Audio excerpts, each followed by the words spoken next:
Now that we have a pretty good sense of what our topic is about, let's look into some resources to make our questions for the people that we want to interview later on worthwhile and thought-provoking. Here are some of the best things that helped me.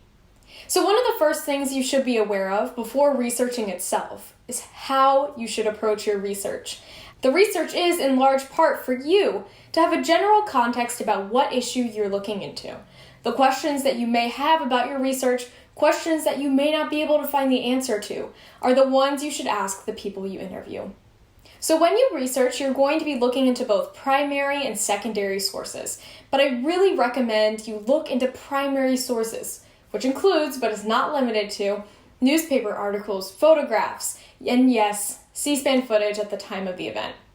One documentary I thought did a great job about research was by Jonathan and Jackson in 2019.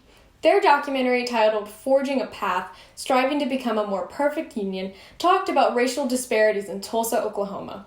By using primary sources of the event and secondary sources of the interviews that they conducted, Jonathan and Jackson were able to create a documentary that showed they did the work necessary to learn about their topic, which was about equal opportunity and racial disparities. So now that we know how to approach research, here are some of the best strategies and places to research if you're stuck. 1. Go to your local library. Visit and see what kind of sources are available near you. Talk with a librarian about your issue. If you don't feel comfortable visiting the library in person, or your library is closed in person, check out their online website. Number 2, talk with your teacher. They may not know all the right people or information just yet, but they might have a good springboard to look into what you want to learn more about. 3, look at the C-SPAN library on both cspan.org and the StudentCam website. There's a treasure trove of resources available, where C-SPAN covers major events and also interviews people about previous historical events. Not only will this help you find C-SPAN clips later on, but it might give you a general sense that's a little bit better on who and what to interview too. Number 4, free online databases like Google Scholar, Library of Congress, Science.gov, and more. These should not offer you a subscription fee to pay, and you should have some pretty easy access to obtaining information on these databases. And number 5, newspapers. If you or a family member has a subscription to the Washington Post, the New York Times, or even your local paper, I would strongly recommend looking into the archives of those papers.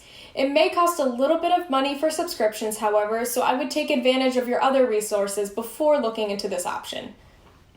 If you have any further questions as you go along, or you just don't feel like you have the support and help that you really think you should get, feel free to email at educate@cspan.org. The StudentCam staff is 100% here to help, and they really do have a fast turnaround time on replying to your emails. So don't be shy, and if you really do have questions about just about anything, feel free to ask, and they can guide you with some resources to continue your research and really explore your topic and issue. So thank you so much for watching, and see you in the next video.